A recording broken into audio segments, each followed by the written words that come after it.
സ്വാഗതം എല്ലാവർക്കും. വളരെ പ്രധാനപ്പെട്ട ഒരു സെഷനിലേക്ക്.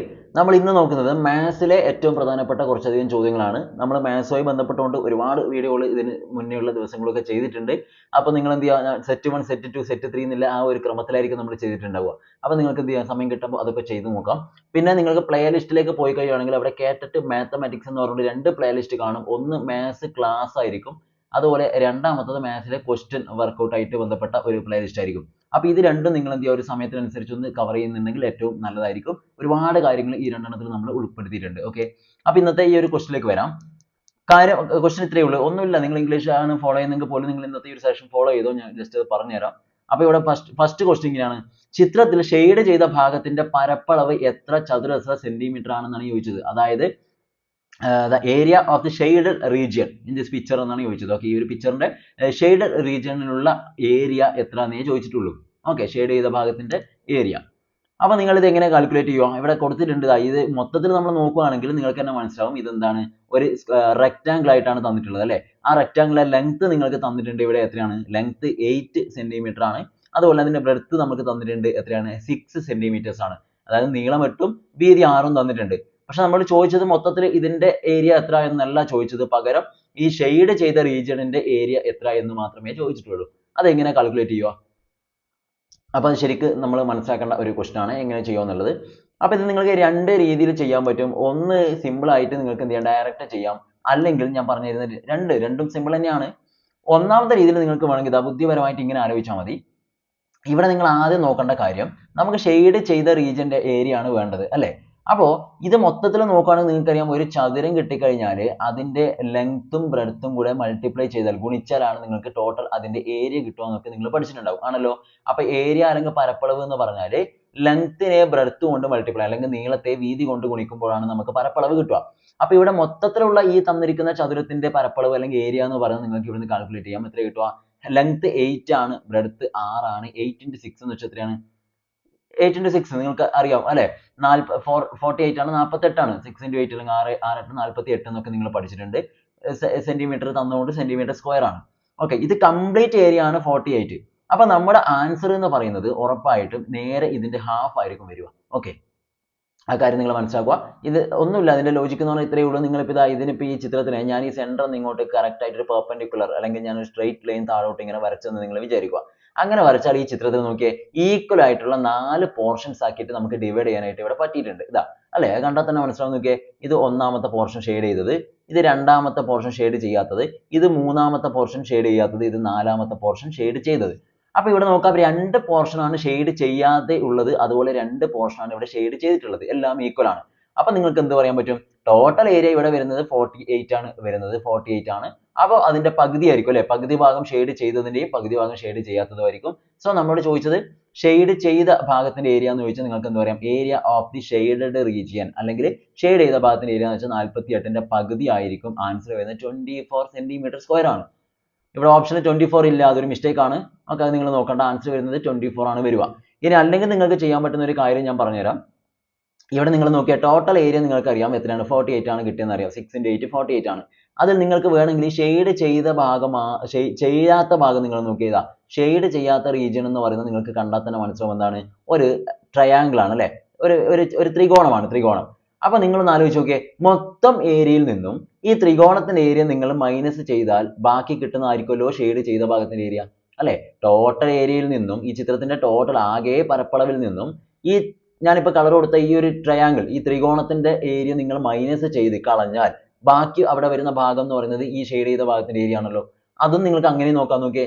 ത്രികോണത്തിന്റെ ഏരിയ കാണാൻ നിങ്ങൾ പഠിച്ചിട്ടുണ്ട് അല്ലേ. ട്രയാങ്കിളിന്റെ ഏരിയ എന്ന് വെച്ചാൽ സിമ്പിൾ ആണ്. ഏരിയ ഓഫ് ദി ട്രയാങ്കിൾ എന്ന് പറഞ്ഞാൽ ഹാഫ് BH ആണ്, half into base into height എന്നൊക്കെ നിങ്ങൾ പഠിച്ചിട്ടുണ്ട്. അപ്പൊ അത് ഇവിടെ ചെയ്താൽ തന്നെ നോക്കിയേ, ഹാഫ് ഇൻറ്റു ട്രയാങ്കിളിന്റെ ബേസ് എന്ന് വെച്ചാൽ ഇവിടെ നിങ്ങൾക്ക് കാണും 8 ആണ്, ബേസ് 8 ആണ്, ഇൻറ്റു ഹൈറ്റ് എന്ന് വെച്ചാൽ നിങ്ങൾക്ക് അറിയാം ഇതാണ്, perpendicular distance from a vertex to the opposite side അല്ലെ. ഒരു ട്രയാങ്കിളിന്റെ ഒരു മൂലയിൽ നിന്നും എതിർവശത്തേക്കുള്ള ലംബ ദൂരം, അതാണ് ഉയരം. അപ്പൊ ഈ കുത്തനെയുള്ള നീളം തന്നെയാണല്ലോ ഇതാ ഈ ഒരു സൈഡ് എന്ന് പറയുന്നത്. ഇത് 6 തന്നുകൊണ്ട് ഇത് 6 തന്നെ ആയിരിക്കൂലേ. ശരി, അപ്പൊ ഹൈറ്റ് നമുക്ക് 6 തന്നെ കിട്ടും. എല്ലാം കൂടെ ഗുണിച്ചാൽ നിങ്ങൾക്ക് അരയെ 8 കൊണ്ട് നിങ്ങൾ മൾട്ടിപ്ലൈ ചെയ്താൽ 4 ആണ് കിട്ടുക. അപ്പൊ 4 into 6 എന്ന് വെച്ചാൽ 24 ആണ് കിട്ടുക. അപ്പൊ മനസ്സിലായി, ഈ ഷെയ്ഡ് ചെയ്ത ഭാഗം 24 ആണ്, ടോട്ടൽ 48 ആണ്. അപ്പോൾ പിന്നെ ബാക്കി ഷെയ്ഡ് ചെയ്യാത്തതിന്റെ ഭാഗത്ത് ചോദിച്ചാൽ 48 24 കുറച്ചാൽ നിങ്ങൾക്ക് ഇതേ ആൻസർ തന്നെയാണ് വരിക. എങ്ങനെ പോയാലും നമ്മുടെ ആൻസർ 24 ആണ് എന്നുള്ള കാര്യം ഓർത്തിരിക്കുക. ഓപ്ഷൻ നിങ്ങൾ നോക്കണ്ട, ഇവിടെ മിസ്റ്റേക്ക് ആണ്, അത് വിട്ടെ. അടുത്ത ക്വസ്റ്റ്യൻ, തുടർച്ചയായ 8 എണ്ണൽ സംഖ്യകളുടെ ശരാശരി 38.5 ആണ്. ഈ 8 സംഖ്യകളിൽ ഏറ്റവും ചെറിയ സംഖ്യ ഏത് എന്നാണ് നിങ്ങളോട് ചോദിച്ചത്. Okay, the average of 8 numbers is 38.5. okay, 38.5. okay, then the smallest number is, അതിലെ smallest number ഏതാണെന്നാണ് നിങ്ങളോട് ചോദിച്ചിരിക്കുന്നത്. ക്ലിയർ? അപ്പോൾ 8 എണ്ണൽ സംഖ്യകളുടെ ശരാശരി അല്ലെങ്കിൽ ആവറേജ് എന്ന് പറയുന്നത് 38.5 ആണ് തന്നിട്ടുണ്ട്. അതിൽ ഏറ്റവും ചെറിയ സംഖ്യ ഏതാണെന്നാണ് നിങ്ങളോട് ചോദിച്ചത്. അപ്പോൾ ഇവിടെ ആൻസർ എങ്ങനെ ചെയ്യേണ്ടതിന്റെ കാര്യം ഒന്ന് മനസ്സിലാക്കുക. ഇവിടെ തുടർച്ചയായിട്ടുള്ള 8 എണ്ണൽ സംഖ്യകൾ എന്നാണല്ലോ പറഞ്ഞത്. 8 എണ്ണൽ സംഖ്യകളാണ്, അതിന്റെ ശരാശരിയാണ് 38.5 എന്നുള്ളത്.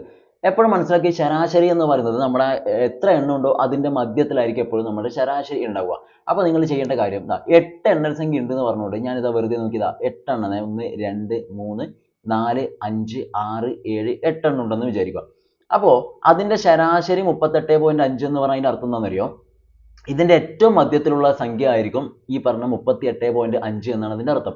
അപ്പോൾ നമ്മൾ നോക്കേണ്ടത് ഈ 8 എണ്ണത്തിന്റെ ഏറ്റവും മധ്യത്തിൽ എന്ന് പറഞ്ഞാൽ അത് ഏതായിരിക്കും, എത്രാമത്തെ ആയിരിക്കും എന്നുള്ള കാര്യം നിങ്ങളൊന്ന് നോക്കുക. ഇതാ വെറുതെ നോക്കിയതാ, ഇത് നോക്കിയേ, ഇത് ഒന്നാമത്തെ നമ്പർ, രണ്ടാമത്തത്, മൂന്നാമത്തത്, നാലാമത്തത്, 5 6 7 8ആമത്തെ അല്ലേ? അതിന്റെ ഏറ്റവും മധ്യത്തിൽ എന്ന് പറഞ്ഞാൽ നമുക്ക് ഒരു നമ്പർ ഒരു സ്ഥലമായിട്ട് കാണിച്ചു കൊടുക്കാൻ പറ്റുമോ? ഇതാ ഞാനിപ്പോ ഇവിടെ ഇതാണ് ഞാൻ അതിന്റെ ഏറ്റവും മധ്യത്തിലുള്ള നമ്പർ ആയിട്ട് ഇവിടെയാണ് എന്ന് പറഞ്ഞാൽ നിങ്ങൾ ഒന്ന് ആലോചിച്ച് നോക്കിയതാ, ഇപ്പുറത്തെ ഭാഗത്ത് 3 നമ്പർ ഉണ്ട്, പക്ഷെ ഈ ഭാഗത്തേക്ക് പോയാൽ 1 2 3 4 നമ്പേഴ്സ് ആണ് അവിടെ ഉള്ളത് അല്ലേ? അപ്പൊ അങ്ങനെ വരില്ല. അപ്പോൾ എണ്ണം ഇരട്ട സംഖ്യ ആയിട്ടാണ് വരുന്നതെങ്കിൽ നിങ്ങൾ മനസ്സിലാക്കുക ഏറ്റവും മധ്യത്തിൽ 2 നമ്പർ ആണ് ഉണ്ടാവുക അല്ലെ? ആ 2 നമ്പറും കൂടെ കൂട്ടിയിട്ട് അതിന്റെ പകുതിയായിരിക്കും 38.5 എന്ന് പറയുന്ന ഈ ഒരു ശരാശരി. ക്ലിയർ? അത് ശരിക്കും മനസ്സിലാക്കുക. ഇരട്ട സംഖ്യ എണ്ണമായി വരുന്നതാണെങ്കിൽ അതിന് ഏറ്റവും നടുക്ക് എന്ന് പറയാൻ നമുക്ക് പറ്റില്ല. ഏറ്റവും നടുക്ക് 2 എണ്ണം ഉണ്ടാവും. ഇപ്പൊ 10 സംഖ്യകൾ ഉണ്ടെങ്കിൽ അതിന്റെ ഏറ്റവും നടുക്ക് എന്ന് വെച്ചാൽ 2 എണ്ണം ഉണ്ടാവും, ഒന്നായിട്ടല്ലല്ലോ. എന്നാൽ നേരെ തിരിച്ച് ഇപ്പൊ ഒരു 3 നമ്പർ ആണെന്ന് വെച്ചാൽ 1 2 3 നടുക്ക് 1 ഉണ്ടെന്ന് കൃത്യമായിട്ട് പറയാൻ പറ്റും. അപ്പുറം ഇപ്പുറം ഓരോന്ന് വീതം നടുക്ക് 1. ഇനി 5 എണ്ണം ആണെങ്കിലോ നടുക്ക് 1 ഉണ്ടെന്ന് പറയാൻ പറ്റും. പക്ഷെ ഇരട്ട സംഖ്യ എണ്ണമായി വരുമ്പോൾ നടുക്ക് 2 എണ്ണം ഉണ്ടാവും എന്നുള്ള കാര്യം മനസ്സിലാക്കുക. ബാക്കി 3 എണ്ണം ഈ സൈഡിലും 3 എണ്ണം ഇപ്പുറത്തെ സൈഡിലുമായിട്ട് നിങ്ങൾക്ക് ഉണ്ടെന്ന് പറയാൻ പറ്റും. അപ്പൊ ആ 2 എണ്ണം ആയതുകൊണ്ട് തന്നെ നിങ്ങൾ മനസ്സിലാക്കേണ്ടത് ഈ രണ്ടും കൂടെ കൂട്ടിയിട്ട് അതിന്റെ പകുതി ആയിരിക്കും നമ്മുടെ ക്വസ്റ്റ്യനിൽ തന്നിട്ടുള്ള 38.5 എന്ന് പറയുന്ന സാധനം. അപ്പൊ തുടർച്ചയായിട്ടുള്ള എണ്ണൽ സംഖ്യകളാണ് എന്ന് പറഞ്ഞുകൊണ്ട് തന്നെ, എണ്ണൽ സംഖ്യ വെച്ചാൽ നമ്മൾ എണ്ണൽ എടുക്കുന്ന നമ്പർ അല്ലേ, 1 2 3 ക്രമത്തില്. അപ്പൊ അങ്ങനെ പറഞ്ഞതുകൊണ്ട് നിങ്ങൾക്ക് എന്ത് പറയാൻ പറ്റും? ഇവിടെ നിങ്ങൾക്ക് ഇതാ നല്ല എളുപ്പത്തിൽ ചെയ്യാം. ഒന്നാമത്തെ നമ്പർ ഇതിൽ 38 ആയിരിക്കും, ഈ 38 എടുക്കുക. തൊട്ടടുത്തത് 39 ആയിരിക്കും. അതുകൊണ്ടാണ് ഇവർ രണ്ടാളെയും ഇടയിൽ 38നും 39നും ഇടയിലായിരിക്കണമല്ലോ 38.5 വരിക. അപ്പൊ ഒന്നാമത്തെ 38, മറ്റേത് 39. ഇനിയിപ്പോ നിങ്ങളവിടെ ഏത് നമ്പർ ചോദിച്ചാൽ നിങ്ങൾക്ക് എഴുതാം. നമുക്ക് ഏറ്റവും ചെറിയ നമ്പർ എന്ന് വെച്ചാൽ എന്താണ്? ഇങ്ങോട്ട് റിവേഴ്സിൽ. ഇത് 38 39 ആണ്, ഇങ്ങോട്ട് പോകുന്നതോറും ഇതാ 40 വരും, 41 വരും, 42 വരും. ബാക്കോട്ട് വരുന്നെങ്കിലോ 37 വരും, 36 വരും, 35 വരും. അപ്പൊ നോക്കിയാൽ ഏറ്റവും ചെറുതെന്ന് വെച്ചാൽ ഇതിൽ 35 ആണ്. സോ നമ്മുടെ ആൻസർ വരുന്നത് വളരെ എളുപ്പത്തിൽ കിട്ടി, 35 ആണ് കറക്റ്റ് ആയിട്ടുള്ള ആൻസർ വരിക. ഓക്കെ, ഇതെല്ലാം കൂടെ കൂട്ടിയിട്ട് നിങ്ങൾ 8നെ കൊണ്ട് ഹരിച്ചാൽ നിങ്ങൾക്ക് ഇവിടെ തന്നിരിക്കുന്ന ഈ നമ്പർ തന്നെ നിങ്ങൾക്ക് ആൻസർ ആയിട്ട് കിട്ടുകയും ചെയ്യും. അപ്പൊ എപ്പോഴും ശ്രദ്ധിക്കുക, എത്ര എണ്ണം ഉണ്ട് നോക്കുക. ഇരട്ട സംഖ്യ ആണെങ്കിൽ നിങ്ങൾ ചെയ്യേണ്ടത് ഈ ശരാശരി എന്ന് പറയുന്നത് ഏറ്റവും നടുക്കുള്ള അടുത്തടുത്ത 2 നമ്പർ ആയിരിക്കും. ഓക്കെ, എന്നിട്ട് അത് വെച്ചുകൊണ്ട് നിങ്ങൾക്ക് ഇപ്പോൾ കാണിച്ച പോലെ ബാക്കിയുള്ള കാര്യങ്ങൾ നിങ്ങൾക്ക് എന്ത് ചെയ്യാൻ പറ്റും? എഴുതാൻ പറ്റും. നെക്സ്റ്റ് ക്വസ്റ്റിലേക്ക് വരാം. ചുവടെ കൊടുത്തവയിൽ 2.46 into 5.6 തുല്യമായത് ഏത്? Okay, which one of the following is equal to 2.46 into 5.6? ഇതിന് ഈക്വൽ ആയിട്ടുള്ളത് ഇതിൽ ഏതാണെന്നാണ് ചോദിച്ചത്. അപ്പൊ നിങ്ങൾ ഒരിക്കലും ഇത് എടുത്ത് മൾട്ടിപ്ലൈ ചെയ്യാനൊന്നും പോകാൻ പാടില്ല, ഗുണിക്കാനൊന്നും പോകണ്ട. നിങ്ങൾ എന്ത് ചെയ്യണം? നേരെ ഓപ്ഷൻ നോക്കിയേ. ഓപ്ഷൻ നോക്കുമ്പോൾ മനസ്സിലാവുക, ഇവിടെ 2.46 പോയിന്റ് ഒക്കെ ഒഴിവാക്കിയാൽ 246 ഗുണിക്കണം 56 56 ആണുള്ളത്. ഇത് നിങ്ങൾ എല്ലാ ഓപ്ഷൻ നോക്കിയേ, പോയിന്റ് ഒക്കെ ഒഴിവാക്കിയത് എല്ലാം അത് തന്നെയുള്ളത്. 246 56 246 50 അങ്ങനെ തന്നെയുള്ളതല്ലേ മൊത്തത്തിൽ. അപ്പോ ഇവിടെ നിങ്ങളോട് ഗുണിക്കാൻ ഒന്നല്ല പറയുന്നത്, എന്താണെന്നറിയോ? ഇതിനെ നമ്മൾ മൾട്ടിപ്ലൈ ചെയ്താലേ ഇവിടെ നോക്കിയാൽ ഡെസിമൽസ് ഇല്ലോണ്ട് പോയിന്റ് ഉള്ളത് കൊണ്ട് നമ്മുടെ ആൻസറിൽ എന്തായാലും പോയിന്റ്സ് വരുമല്ലോ. ആ സെയിം എണ്ണം പോയിന്റ് തന്നെ ആയിരിക്കണം നമ്മുടെ ഈ പറയുന്ന ആൻസറിലും വരേണ്ടത്, ഇവിടെ തന്നിരിക്കുന്ന ആൻസറിലും. അപ്പൊ അത് രണ്ടും ഒരുപോലെ വരുന്നത് ഏതിലാണെന്ന് നോക്കിയാൽ മതി. അതായത് ഇവിടെ നിങ്ങൾ പോയിന്റിന് ശേഷം എത്ര സ്ഥാനമുണ്ട്, എത്ര പ്ലേസ് ഉണ്ട്, അല്ലെങ്കിൽ എത്ര നമ്പർ ഉണ്ട്? ഇതാ ഇവിടെ പോയിന്റിന് ശേഷം 1 2 രണ്ടെണ്ണമാണ് ഇതിലുള്ളത്.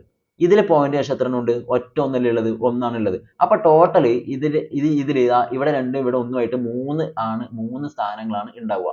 അപ്പൊ നമ്മൾ ഇനി ഇതിനെ മൾട്ടിപ്ലൈ ചെയ്തിട്ട് ഇനി എന്ത് ആൻസർ എഴുതിയാലും ആ ആൻസറിലും ഇതേ 3 എണ്ണം തന്നെ ഉണ്ടാവണം. ഡെസിമലിന് ശേഷം 3 സ്ഥാനങ്ങൾ ഉണ്ടായിരിക്കണം. ഇനി നിങ്ങൾ ഓരോ ഓപ്ഷൻ ആയിട്ട് ഒന്ന് നോക്കിയേ. ഇവിടെ പോയിന്റ് ശേഷം 1 2 2 സ്ഥാനങ്ങളുണ്ട്. ഇതിൽ പോയിന്റ് ശേഷം 1 2 രണ്ടെണ്ണം ഉണ്ട്. ടോട്ടൽ 4 എണ്ണമായി. നമുക്ക് 3 എണ്ണേ ആവശ്യമുള്ളൂ. അപ്പൊ ഇതെന്തായാലും നമ്മുടെ ആൻസർ ആയിട്ട് വരില്ല. അടുത്തത് ഇവിടെ പോയിന്റേ ഇല്ല. അപ്പൊ അത് നോക്കണ്ട. ഇവിടെ പോയിന്റ് ശേഷം 1, 2, 3 ഉണ്ട് എന്ന് നിങ്ങൾക്ക് കാണുമ്പോൾ മനസ്സിലാവും. അപ്പൊ ഇവിടെ 3 ആയത് ഇതായിരിക്കും ശരിയെന്ന് വെച്ചുകൊണ്ട് നിങ്ങൾ ടിക്ക് ഇടാൻ പോകും. പക്ഷെ ശ്രദ്ധിക്കണം, പോയിന്റിന് ശേഷം ഏറ്റവും അവസാനം 0 ഉണ്ടെങ്കിൽ അതിനെ നമ്മൾ കൂട്ടരുത്, അതിന് യാതൊരു വാല്യൂ ഇല്ല. അപ്പൊ ഇവിടെ പോയിന്റിന് ശേഷം വെറും 2 സ്ഥാനങ്ങളേ ഉള്ളൂ, നമുക്ക് 3 എണ്ണം വേണം. അപ്പൊ ഇതും നമ്മുടെ ആൻസർ അല്ല. ഇനി ഇവിടെ നോക്കിയേ, പോയിന്റിന് ശേഷം 1, 2, 3 ഉണ്ട്, ഇവിടെ പോയിന്റേ ഇല്ല. പക്ഷെ പ്രശ്നമൊന്നുമില്ല, ഇവിടെ 3 ഡെസിമൽസ് ആണ് ഉള്ളത്. ഇവിടെ നമ്മുടെ ക്വസ്റ്റ്യനിൽ 3 എണ്ണം തന്നെയാണ് ഉള്ളത്. അപ്പൊ ഇത് നമ്മുടെ ആൻസർ ആവാൻ സാധ്യതയുണ്ട്. സോ നമ്മുടെ ആൻസർ ഏതാണ്? സാധ്യതയല്ല, ഇതായിരിക്കും നമ്മുടെ ആൻസർ. വേണമെങ്കിൽ തൊട്ട് താഴെയെല്ലാം കൂടി നിങ്ങൾക്ക് നോക്കാം. ഇതാ ഇവിടെ പോയിന്റിന് ശേഷം 2 സ്ഥാനങ്ങളാണ് ഉള്ളത്. പക്ഷെ ഇതിലൊന്നുമില്ല എന്ന് വെച്ചാൽ ടോട്ടൽ 2 പോയിന്റ് ഇവിടെ ഉള്ളൂ. ഡെസിമൽ പ്ലേസസ് 2 എണ്ണേ ഉള്ളൂ. അപ്പൊ നമുക്ക് 3 എണ്ണമാണ് വേണ്ടത്. സോ നമ്മുടെ ആൻസർ ഓപ്ഷൻ സി ആണ് എന്നുള്ള കാര്യം നിങ്ങൾ മനസ്സിലാക്കി വെക്കുക. അത്രയേ ഉള്ളൂ. അപ്പൊ എപ്പോഴും മനസ്സിലാക്കുക, പോയിന്റ് ഇപ്പൊ 0.52 പിന്നെ കുറേ 0 ഉണ്ടെങ്കിൽ ഈ 0-നൊന്നും വാല്യൂ ഇല്ല. അതായത് പോയിന്റിന് ശേഷം ഏറ്റവും അവസാന 0 ഉണ്ടെങ്കിൽ അതിന് വാല്യൂ ഇല്ല. എന്നാൽ നേരെ തിരിച്ചിട്ട് 0.50001 എന്നൊക്കെ പറഞ്ഞാൽ ഇത് ഏറ്റവും ലാസ്റ്റ് 0 അല്ല, 1 ആണ്. അപ്പൊ ഇവിടെ പോയിന്റിന് ശേഷം 1, 2, 3, 4, 5 സ്ഥാനങ്ങൾ ഉണ്ട് എന്ന് പറയാം. ഏറ്റവും ലാസ്റ്റ് ആണ് zeros ഇല്ലെങ്കിൽ അതിനൊന്നിനും വാല്യൂ ഇല്ല, കട്ട് ചെയ്ത് കളയാം. Okay, next. താഴെ കൊടുത്തവയിൽ ഗണിത പഠനവുമായി ബന്ധപ്പെട്ട പ്രശ്ന നിർദ്ധാരണ തന്ത്രങ്ങളിൽ പെടാത്തത് ഏത്? ഗണിത പഠനവുമായി ബന്ധപ്പെട്ടതല്ലാത്തത് ഏതെന്നാണ് ചോദിച്ചത്. നോക്കിയേ, പിറകോട്ട് ചിന്തിക്കൽ, ഓക്കെ, പിന്നെയോ ഊഹിക്കലും പരിശോധനയും, ചെറിയ പ്രശ്നങ്ങൾ ചെയ്യൽ, പ്രോബ്ലം സോൾവിംഗ് ആണ് ഉദ്ദേശിക്കുന്നത്, പിന്നെ മനപ്പാടമാക്കൽ. ഓക്കെ, മനപ്പാടമാക്കൽ എന്ന് വെച്ചാൽ ബൈഹാർട്ട് ചെയ്യലാണ്. അപ്പൊ മാത്സുമായി ബന്ധപ്പെട്ട് ശരിയല്ലാത്ത ഏതാണ്? നിങ്ങൾക്ക് തന്നെ അറിയാലോ, മാത്സ് എന്ന് പറഞ്ഞാൽ ഒരിക്കലും എന്തില്ല, ബൈഹാർട്ട് എന്ന് പറഞ്ഞ സാധനം മാത്സിലില്ല. ഒരിക്കലും ഒന്നും ബൈഹാർട്ട് ചെയ്യരുത്, എല്ലാം മനസ്സിലാക്കി പഠിക്കണം എന്നാണ് നമ്മൾ മാത്സിൽ പറയുക. സോ നമ്മുടെ ആൻസർ ഇവിടെ ഒന്നും നോക്കണ്ട, വേറെ ഒന്നും നിങ്ങൾ നോക്കുകയോ വേണ്ട. ആൻസർ വരുന്നത് മനപ്പാടമാക്കലാണ്. നെക്സ്റ്റ്, താഴെ കൊടുത്തവയിൽ പൈത്തഗോറിയൻ സംഖ്യാത്രയങ്ങളിൽ പെടാത്തത് ഏതാണ്? പൈത്തഗോറിയസ് തിയറം ഒക്കെ നിങ്ങൾ പഠിച്ചിട്ടുണ്ട്. അപ്പൊ പൈത്തഗോറിയൻ ട്രയാഡ്സ് ഉണ്ട്, നമ്പർ ട്രയാഡ്സ് ഉണ്ട്. ഓക്കെ, അതിൽ ഉൾപ്പെടാത്തത് ഏതാണെന്നാണ് നിങ്ങളോട് ചോദിച്ചിരിക്കുന്നത്. അപ്പൊ അത് നിങ്ങൾ എപ്പോഴും മനസ്സിലാക്കണം, വളരെ പ്രധാനപ്പെട്ട ഒരു കാര്യമാണ്. പൈത്തഗോറസിന്റെ സിദ്ധാന്തം ആദ്യം അറിഞ്ഞിരിക്കും, അപ്പൊ തന്നെ നിങ്ങൾക്ക് ഇതിന്റെ ആൻസറിലേക്ക് എത്താൻ പറ്റും. പൈത്തഗോറസ് പറയുന്നത് മട്ട ത്രികോണങ്ങൾ അല്ലെങ്കിൽ റൈറ്റ് ട്രയാങ്കിളിന്റെ കേസിൽ നിങ്ങൾ പഠിച്ചിട്ടുണ്ടാവും. മലയാളത്തിൽ പഠിച്ചവർ ഇങ്ങനെ ആയിരിക്കും. കർണം, ഇതാണ് കർണവശം എന്ന് പറയുന്നത്. 90 ഡിഗ്രിക്ക് എതിരെ കാണുന്ന ഏറ്റവും വലിയ വശമാണ് കർണം. അപ്പൊ കർണത്തിന്റെ സ്ക്വയർ എന്ന് പറയുന്നത്, ഇത് പാദവശമായിട്ട് പറയാം, പാദത്തിന്റെ സ്ക്വയറും ലംബത്തിന്റെ സ്ക്വയറും കൂടെ കൂട്ടുന്നതിന് തുല്യമായിരിക്കും എന്നാണ് പറഞ്ഞത്. അല്ലെങ്കിൽ ഹൈപ്പോട്ടനസ് സ്ക്വയർ, ഇതിനെ ഹൈപ്പോട്ടനസ് എന്നാണ് പറയുക, കാരണത്തിനെ സ്ക്വയർ ഈക്വൽ ടു പാദത്തിൽ നമ്മൾ ബേസ് സ്ക്വയർ ബേസ് എന്ന് പറയും. അതുപോലെ ഹൈറ്റ്, ഇതിന് നമ്മൾ ആൾട്ടിറ്റ്യൂഡ് എന്ന് പറയും, അല്ലെങ്കിൽ ഹൈറ്റ് എന്ന് പറയും. അപ്പൊ ബേസ് സ്ക്വയർ പ്ലസ് ആൾട്ടിറ്റ്യൂഡ് അല്ലെങ്കിൽ ഹൈറ്റ് സ്ക്വയർ എന്നാണ് നമ്മൾ പറയുക. അതാണ് പൈത്തഗോറസ് തിയറം. അത് ഇങ്ങോട്ട് വന്നാൽ എങ്ങനെയാണെന്നുള്ള ഒരു ഐഡിയ ഞാൻ പറഞ്ഞുതരാം. ഈ സാധനം ഇങ്ങോട്ട് അപ്ലൈ ചെയ്താൽ ഒരു 3 അളവുകൾ തന്നിട്ടത് പൈതഗോറസിന്റെ സംഖ്യാത്രയമാണോ എന്നൊക്കെ നോക്കാൻ പറഞ്ഞാൽ നിങ്ങൾ ചെയ്യേണ്ട കാര്യം എന്താണെന്നറിയോ? അതിൽ ഏറ്റവും ചെറിയ 2 എണ്ണത്തിന്റെ സ്ക്വയേഴ്സ് നിങ്ങൾ കാണും, വർഗ്ഗങ്ങൾ കണ്ടിട്ട് അത് കൂട്ടുക. ആ കൂട്ടി കിട്ടുന്നത് 3ാമത്തെ നമ്പറിന്റെ വർഗ്ഗത്തിന് തുല്യമാണെങ്കിൽ അതെന്തായിരിക്കും? പൈതഗോറസിന്റെ ട്രയാഡ്സ് ആയിരിക്കും. ഒന്നും കൂടി, നിങ്ങൾ തന്നിരിക്കുന്ന 3 നമ്പറിൽ ഏറ്റവും ചെറിയ 2 എണ്ണം എടുക്കുക. 3 ഇപ്പൊ 3, 4, 5 എടുത്താൽ അതിൽ ഏറ്റവും ചെറുത് 3, 4 അല്ലേ? 5 എന്തായാലും ആ 2-നെക്കാട്ടും വലുതല്ലേ? അപ്പൊ ഏറ്റവും ചെറിയ 2 എണ്ണം നിങ്ങൾ എടുക്കുക. ഓക്കെ, എന്നിട്ട് അതിന്റെ സ്ക്വയറുകൾ, വർഗ്ഗങ്ങൾ എടുക്കുക, അതെല്ലാം കൂടെ കൂട്ടുക. ആ കൂട്ടി കിട്ടുന്നത് അവിടെ മാറ്റി വെച്ച 3ാമത്തെ നമ്പറിന്റെ വർഗ്ഗത്തിന് ഈക്വൽ ആണെങ്കിൽ അതെന്തായിരിക്കും? പൈതഗോറസിന്റെ ട്രയാഡ്സ് ആയിരിക്കും. നോക്കാം, കാണുമ്പോൾ മനസ്സിലാവും. ഒന്നാമത്തെ ഓപ്ഷനിലേക്ക് വരാം. 3, 4, 5 ആണ്. ഏറ്റവും ചെറുത് 3, 4 ആയതുകൊണ്ട് ഇതാ 3ന്റെ സ്ക്വയറും 4ന്റെ സ്ക്വയറും കൂടെ നിങ്ങൾ കൂട്ടുക. കിട്ടുന്നത് 5ന്റെ സ്ക്വയർ ഈക്വൽ ആണെങ്കിൽ അത് ട്രയാഡ്സ് ആയിരിക്കും. എത്ര വരിക? 3ന്റെ സ്ക്വയർ 9 ആണ്, 4ന്റെ സ്ക്വയർ 16 ആണ്, രണ്ടും കൂടെ കൂട്ടിയാൽ 25 ആണ്. ഇനി ഇതിന്റെ 3ാമത്തെ സ്ക്വയർ നോക്കിയേ. 5ന്റെ സ്ക്വയർ എന്ന് വെച്ചാൽ നിങ്ങൾക്ക് അറിയണം. 5ന്റെ സ്ക്വയർ എത്ര വരിക? 5 സ്ക്വയർ എന്ന് വെച്ചാൽ 25 തന്നെയാണ്. നോക്കിയേ, അപ്പൊ 2 ചെറുതിന്റെ സ്ക്വയേഴ്സിന്റെ സം എന്ന് പറയുന്നത് 3ന്റെ സ്ക്വയറിന് ഈക്വൽ ആയിട്ട് കിട്ടി. അപ്പൊ ഇതെന്താണ്? ട്രയാഡ്സ് ആണ്. നമുക്ക് ഉൾപ്പെടാത്തത് ഏതെന്നാണ് ചോദിച്ചത്. അപ്പൊ ഇതെന്തായാലും വരും. ഇനി ബിയിലേക്ക് വരാം. അടുത്ത നിങ്ങൾ നോക്കിയേ, 8, 15, 17. ചെറിയ 2 എണ്ണം എന്ന് വെച്ചാൽ 8ഉം 15ഉം ആണ്. 17 അതിനേക്കാൾ വലുതാണ്. അപ്പൊ 8ന്റെ സ്ക്വയറും 15ന്റെ സ്ക്വയറും കൂട്ടുക. 8ന്റെ സ്ക്വയർ പ്ലസ് 15 സ്ക്വയർ എത്ര വരിക? നിങ്ങൾ അറിയില്ലെങ്കിൽ ഒന്ന് പെട്ടെന്ന് ചെയ്തു നോക്കണം, ഞാൻ പെട്ടെന്ന് പറഞ്ഞു പോകും. 8ന്റെ സ്ക്വയർ എന്ന് വെച്ചാൽ നിങ്ങൾക്കറിയാം 64 ആണ്, പ്ലസ് 15ന്റെ സ്ക്വയർ എന്ന് വെച്ചാൽ 225 ആണ്. രണ്ടും കൂട്ടി നിങ്ങൾക്ക് തന്നെ പറയാൻ പറ്റും എത്ര വരിക? ഇതാ 5, 4, 9 ആണ്, 2, 6, 8 ആണ്, 289 ആണ് അല്ലെ? 289 വരിക. ഇനി 17ന്റെ സ്ക്വയർ എത്ര കിട്ടും നോക്കുക. 17ന്റെ സ്ക്വയർ നിങ്ങൾ ഗുണിച്ച് നോക്കിയാൽ നിങ്ങൾക്ക് 289, 289 ആണ് കിട്ടുക. അപ്പൊ നോക്കിയേ, 2 ചെറുതിന്റെ സ്ക്വയേഴ്സ് തന്നെയാണ് 3ാമത്തെ സ്ക്വയറിന് ഈക്വൽ ആയിട്ട് തന്നെയാണ്. രണ്ടും 289 ആണ്. അപ്പൊ ഇതും ട്രയാഡ്സ് ആണ്. ഇനി അടുത്ത ഓപ്ഷനിലേക്ക് നമുക്ക് വരാം. അവിടെ 2 ചെറുതെന്ന് വെച്ചാൽ എന്തൊക്കെയാണ്? ഒന്ന് 11ഉം മറ്റേത് 60ഉം ആണ് അല്ലെ? 11ഉം 60ഉം ആണ് ചെറുത്, ബാക്കി 61 അതിനേക്കാൾ വലുതാണ്. അതിന്റെ രണ്ടിന്റെയും സ്ക്വയർ നമുക്ക് ആദ്യം എഴുതി നോക്കാം. കുറച്ച് വലിയ നമ്പർ ആണ്. അപ്പൊ നിങ്ങൾ എന്ത് ചെയ്യുക? കൃത്യമായിട്ട് സൈഡിൽ എവിടെയെങ്കിലും മൾട്ടിപ്ലൈ ചെയ്ത് നോക്കണം. അപ്പൊ 11 സ്ക്വയർ പ്ലസ് 60 സ്ക്വയർ ആണ് വേണ്ടത്. 11ന്റെ സ്ക്വയർ എന്ന് വെച്ചാൽ നിങ്ങൾക്കറിയാം 121 ആണ്, പ്ലസ് 60ന്റെ സ്ക്വയർ കാണാൻ ഏറ്റവും എളുപ്പം 6ന്റെ വർഗ്ഗം എത്രയാണെന്ന് നോക്കുക. 6ന്റെ സ്ക്വയർ 36 ആണ്. ദെൻ സ്ക്വയർ ആയതുകൊണ്ട് 2 0 ചേർക്കുക. അല്ലെങ്കിൽ നിങ്ങൾ സൈഡിൽ എഴുതി നോക്കുക. രണ്ടും കൂടി കൂട്ടി നിങ്ങൾക്ക് അറിയാം എത്ര വരിക. 3600 ഉം 121 കൂട്ടി നിങ്ങൾക്ക് എന്നെ പറയാൻ പറ്റും 3721 ആണ് വരിക. ഇനി 61ന്റെ സ്ക്വയർ എത്രയാണ് കിട്ടുന്നത് നിങ്ങൾ നോക്കിയേ. 61ന്റെ സ്ക്വയർ വേണമെങ്കിൽ ഗുണിച്ചു നോക്കിക്കോ. ഇതാ ഇവിടെ എവിടെയെങ്കിലും ഗുണിച്ചു നോക്കുക. 61 ഗുണിക്കണം 61. 1 ഗുണിക്കണം 1 1 ആണ്. 1 6 6. വീണ്ടും 1 ഗുണിക്കണം 6 എന്ന് വെച്ചാൽ 6 ആണ്. 6 6 36. കൂട്ടാൻ 1 6 6 12ന് 2 ബാക്കി 1 6 1 7 പിന്നെ ഒരു 3 3721. കറക്റ്റ് അല്ലേ? അപ്പോൾ ഇതും തന്നെയാണ് ട്രയാഡ്സ് തന്നെയാണ്. രണ്ട് ചെറുതിന്റെ സ്ക്വയർ മറ്റേന് ഈക്വൽ ആയിട്ട് കിട്ടുന്നുണ്ട്. ഇനിയിപ്പോൾ നിങ്ങൾ ലാസ്റ്റത്തെ നോക്കാനൊന്നും പോകണ്ട. എന്തായാലും നമ്മുടെ ആൻസർ അത് തന്നെയാണ് വരിക. ഓക്കെ, അതിൽ സംശയമൊന്നും വേണ്ട. 12ന്റെ സ്ക്വയർ 26ന്റെ സ്ക്വയറും കൂടി കൂട്ടുക. അതൊരിക്കലും എന്തല്ല 37ന്റെ സ്ക്വയർ ആയിട്ട് കിട്ടില്ല. ഓക്കെ, ചെയ്ത് നോക്കുക നിങ്ങൾ വേണമെങ്കിൽ അല്ല, നിങ്ങൾ എന്തായാലും സമയം കിട്ടുമ്പോൾ എന്ത് ചെയ്യുക, എന്തായാലും ഒന്ന് ചെയ്ത് നോക്കുക അത്. ഓക്കെ, അടുത്ത ലീലാവതി എന്ന പ്രശസ്ത ഗ്രന്ഥം രചിച്ചത് ആര് എന്നാണ്. ഭാസ്കരാചാര്യ, ആര്യഭട്ട, യൂക്ലിഡ്, ശ്രീനിവാസ രാമാനുജൻ. നമ്മൾ ഇതിന് മുന്നേ ചെയ്ത ക്വസ്റ്റ്യനും അത് വന്നിട്ടുണ്ട്. കാരണം ഇത് കൂടുതലും വന്ന് കാണുന്ന ഒരു ക്വസ്റ്റ്യൻ ആണ്. അപ്പോൾ സംശയം നമ്മുടെ ലീലാവതി രചിച്ചത് ആരാണ്? ഭാസ്കരാചാര്യരാണ് എന്നുള്ളതിൽ ഒരു തരത്തിലുള്ള സംശയത്തിന്റെ ആവശ്യമില്ല. അടുത്ത ക്വസ്റ്റ്യൻ, താഴെ കൊടുത്തവയിൽ തുറന്ന ചോദ്യത്തിന് ഉദാഹരണം ഏതാണ്? Which one of the following is an example of open-ended questions? തുറന്ന ചോദ്യം എന്ന് വെച്ചാൽ open-ended question എന്നാണ് പറയുക. അടഞ്ഞ ചോദ്യങ്ങൾ എന്ന് വെച്ചാൽ closed questions എന്ന് പറയും. closed-ended question എന്നാണ് പറയുക. ഓക്കെ, അപ്പോൾ തുറന്ന ചോദ്യങ്ങൾ എന്ന് പറഞ്ഞാൽ എന്താണെന്നുള്ള കാര്യം നിങ്ങളൊന്ന് മനസ്സിലാക്കുക. അപ്പോൾ നിങ്ങൾക്ക് വളരെ എളുപ്പത്തിൽ ആൻസർ കിട്ടും. തുറന്ന ചോദ്യങ്ങൾ എന്ന് വെച്ചാൽ ഓപ്പൺ ആണ്. അതായത് ഒരു ക്വസ്റ്റ്യൻ കിട്ടിയാൽ അല്ലെങ്കിൽ ഒരു കാര്യം കിട്ടിയാൽ അതിന് നമുക്ക് പല വഴികളിലൂടെയും നമുക്ക് എന്ത് ചെയ്യാൻ പറ്റും, അതിന്റെ ആൻസറിലേക്ക് എത്താൻ പറ്റും, അല്ലെങ്കിൽ അതിനെ നമുക്ക് എക്സ്പ്ലെയിൻ ചെയ്യാനായിട്ട് പറ്റും. അതാണ് ഓപ്പൺ ക്വസ്റ്റ്യൻ അല്ലെങ്കിൽ തുറന്ന ചോദ്യങ്ങൾ. അടഞ്ഞ ചോദ്യങ്ങൾ എന്ന് വെച്ചാൽ അങ്ങനെ അടഞ്ഞ ചോദ്യങ്ങൾ എന്ന് വെച്ചാൽ എന്താണ്, അത് ആ ടൈപ്പ് ഒരു ക്വസ്റ്റ്യൻ കിട്ടിയാൽ നിങ്ങൾക്ക് ഒറ്റ ഒരു മെത്തേഡിൽ നിങ്ങൾക്ക് അതിന്റെ ആൻസർ പറയാൻ പറ്റും. അല്ലാതെ 100 വഴിയിലൊന്നും നിങ്ങൾക്ക് പറയാൻ പറ്റില്ല. എക്സാമ്പിൾ പറഞ്ഞുതരാം. ഞാനിപ്പോൾ നിങ്ങളോട് പറയാണ്, പിന്നെ 5 കൂട്ടണം 3 ഈക്വൽ ടു എത്ര എന്ന് ചോദിച്ചു. അതിപ്പോൾ ഞാൻ നിങ്ങളോട് ചോദിച്ചാലും ഞാൻ പറഞ്ഞാലും നമ്മളിന് എത്ര ആൾക്കാരോട് ചോദിച്ചാലും അവർക്ക് എല്ലാവർക്കും എന്ത് തന്നെയാ പറയുക, 5 കൂട്ടണം 3 വെച്ച് 8 ആണെന്ന് എല്ലാവരും പറയും. അല്ലെ, ഇത് കറക്റ്റ് ആയിട്ട് വരുന്നതാണ്. ഇതിനിപ്പോൾ നമ്മൾ വേറെ വഴിയിലൊന്നും ചെയ്യാനൊന്നുമില്ല. എങ്ങനെ ചെയ്താലും ഈ സെയിം ആൻസറേ വരും.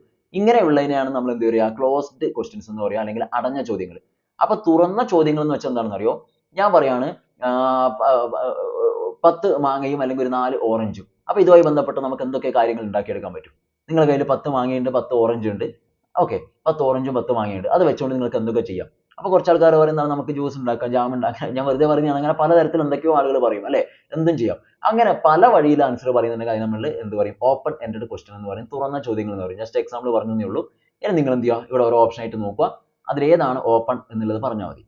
2⁵5 into 2�6 ഈക്വൽ ടു എത്ര? അതിന്റെ ആൻസർ ഒന്നും കണ്ടുപിടിക്കാൻ പോകണ്ട, അത് ഏത് ക്വസ്റ്റ്യൻ ആണെന്നേ പറയണ്ടു. നിങ്ങളൊന്ന് ആലോചിച്ച് നോക്കിയേ. 2⁵5 എന്ന് വെച്ചാൽ അതിന്റെ ഒരു ആൻസർ ഉണ്ട് അല്ലേ. 2⁵6 ആൻസർ ഉണ്ട്. എല്ലാം കൂടെ ഗുണിക്കാൻ നമുക്ക് എല്ലാവർക്കും പറ്റും. കൃത്യമായിട്ടൊരു ആൻസർ കിട്ടുക. ഞാൻ ചെയ്താലും മറ്റാര് ചെയ്താലും മാത്സ് അറിയുന്നവരൊക്കെ ചെയ്താലും ഒക്കെ സെയിം തന്നെയല്ലേ കിട്ടുക. അപ്പൊ ഇതെന്തല്ല, ഓപ്പൺ അല്ല, ഇത് ക്ലോസ്ഡ് ആണ്. ഒറ്റ ഒരു ആൻസറേ ഉണ്ടാവും. നെക്സ്റ്റ് 3⁵33 പ്ലസ് ഇതിങ്ങനെ കൂട്ടി 9⁵x ആണെങ്കിൽ എക്സിന്റെ വില എത്ര? ഇവിടെയും അതേപോലെ തന്നെയാണ്. ഇതെല്ലാം ചെയ്ത് പോയി കഴിഞ്ഞാൽ അവസാനം നമുക്ക് എക്സിന്റെ ഒരു വില കിട്ടും. ഇതും ഓപ്പൺ അല്ല, ക്ലോസ്ഡ് ആണ്, അടഞ്ഞതാണ്, തുറന്നതല്ല. ഇനി 2x കൂട്ടണം 4 = 18 എന്ന സമവാക്യത്തിൽ എക്സിന്റെ വില എത്ര? 2x കൂട്ടണം 4 എന്ന് പറയുന്നത് 18 ആണെന്നാണ് പറഞ്ഞത്. അപ്പൊ ഇത് അറിയുന്ന ഒരാൾ എന്ത് ചെയ്യും? 2x = 18 കുറക്കണം 4 = എത്ര എഴുതും? 14 എന്ന് എഴുതി പോകും. അപ്പൊ x എന്ന് പറഞ്ഞാൽ 14/2 എന്ന് വെച്ചാൽ 7 എന്നൊക്കെ, ഇങ്ങനെ 7 ആണ് ആൻസർ എന്നൊക്കെ എഴുതി വരും. കൃത്യമായിട്ടുള്ള ആൻസർ കിട്ടും. എങ്ങനെ ചെയ്താലും ആൻസർ തന്നെയാണ്. സോ ഇതൊക്കെ അടഞ്ഞ ചോദ്യങ്ങളാണ്. ഈ മൂന്നും അടഞ്ഞ ചോദ്യങ്ങളാണ്. അടഞ്ഞത് എന്ന് വെച്ചാൽ ക്ലോസ്ഡ് എൻഡഡ് ക്വസ്റ്റ്യൻസ് ആണ്. എന്നാൽ ഇവിടെ നോക്കിയേ, 2x കൂട്ടണം 4 = 18 എന്ന സമവാക്യം ഉപയോഗപ്പെടുത്തുന്ന ഒരു പ്രായോഗിക പ്രശ്നം രൂപീകരിക്കുക എന്നാണ് പറഞ്ഞത്. 2x കൂട്ടണം 4 = 18 എത്ര എന്നല്ല, ഇങ്ങനെ ഈ ഒരു സമവാക്യം ഉപയോഗപ്പെടുത്തുന്ന ഒരു പ്രായോഗിക തലത്തിലുള്ള ഒരു പ്രശ്നം, അതായത് ഒരു ക്വസ്റ്റ്യൻ, ഒരു അപ്ലിക്കേഷൻ ലെവൽ ക്വസ്റ്റ്യൻ നിങ്ങൾക്ക് ചെയ്യാൻ പറ്റുമെന്നാണ് ചോദിക്കുന്നത്. അപ്പൊ ഞാൻ പറയുകയാണ്, ഇതാ ഒരാള് എന്താണ്, പിന്നെ 2 ചോക്ലേറ്റും 4 രൂപയുടെ മറ്റൊരു ചോക്ലേറ്റും വാങ്ങിയപ്പോൾ 18 രൂപയായി. അങ്ങനെയാണെങ്കിൽ ആദ്യം വാങ്ങിയതിന് പൈസ എത്ര? ഓക്കെ, ഒരു ക്വസ്റ്റ്യൻ ഒക്കെ അങ്ങനെ പറയാലോ. അല്ലെ, ഞാനിങ്ങനെ പറയുവാണ്, ഒരാള് 2 പേനയും 4 രൂപയുടെ മുട്ടായും വാങ്ങിയപ്പോൾ 18 രൂപ ചിലവായി. അങ്ങനെയാണെങ്കിൽ ഒരു പേനയുടെ വില എത്ര? അങ്ങനെയൊക്കെ എനിക്ക് വേണമെങ്കിൽ ചോദിക്കാം. അത് ഞാൻ പറയുന്നതാണ്. മറ്റൊരാൾ ചിലപ്പോൾ എന്ത് പറയും? എന്താ പറയുക, 2 കുട്ടികളുടെ വയസ്സിന്റെ കൂടെ 4 കൂട്ടിയപ്പോൾ 18 ആയി. അങ്ങനെയാണെങ്കിൽ അതിൽ കുട്ടികളുടെ വയസ്സ് എത്ര? ഒരേ വയസ്സുള്ള 2 കുട്ടികളെ കൂടെ 4 കൂട്ടിയപ്പോൾ 18 ആയി. അങ്ങനെ പലർക്കും പല രീതിയിൽ പറയാൻ പറ്റും. ഒരു കൺഫ്യൂഷൻ ഇല്ല, എന്ത് വേണമെങ്കിലും പറയാം, എങ്ങനെ വേണമെങ്കിലും നമുക്ക് പ്രായോഗിക തലത്തിൽ ഇവിടെ പറയാൻ പറ്റും. സോ ഇതെന്താണ്, ഓപ്പൺ എൻഡഡ് ക്വസ്റ്റ്യൻ ആണ്. മറ്റൊരു എക്സാമ്പിൾ വെച്ചാൽ ഇങ്ങനെയാണ്, ഒരു മരം, വലിയൊരു മാവ്, ആ മാവിനെ ബന്ധപ്പെട്ട ഒരു കഥ എഴുതുക എന്നൊക്കെ പറഞ്ഞാൽ എല്ലാവരും പല രീതിയിലല്ലേ ചെയ്യുക. എല്ലാവരും ഒരേ കഥ എഴുതുമോ? പല രീതിയിൽ ക്രിയേറ്റിവിറ്റിക്ക് അനുസരിച്ച് മാറിക്കൊണ്ടിരിക്കും. അങ്ങനെയൊക്കെ വരുന്നത് വൈഡ് ആയിട്ട് ചെയ്യാൻ പറ്റുന്നതൊക്കെ ഓപ്പൺ എൻഡഡ് ആണ്. ഓപ്പൺ ആണ്, ഒന്നും ഒരു റെസ്ട്രിക്ഷൻസ് ഇല്ല, ഓപ്പൺ ആണ്. പല രീതിയിൽ നമുക്ക് ചെയ്യാം. സോ ഇതാണ് ഇവിടുത്തെ ആൻസർ ആയിട്ട് വരിക. ഓക്കെ, അപ്പോൾ ഇത്രയാണ് നമ്മൾ മാത്സുമായി ബന്ധപ്പെട്ട ചോദ്യങ്ങൾ ഉൾപ്പെടുത്തിയിട്ടുള്ളത്. അപ്പോൾ നിങ്ങൾ എന്ത് ചെയ്യുക, ഇതിൽ കുറച്ച് റയർ ആയിട്ടുള്ള കാര്യങ്ങളൊക്കെ വന്നിട്ടുണ്ട്, കൃത്യമായിട്ട് കാര്യങ്ങളൊക്കെ മനസ്സിലാക്കുക, പ്രാക്ടീസ് ചെയ്തുകൊണ്ടിരിക്കുക. അടുത്ത സെഷനിൽ കാണാം. Thank you.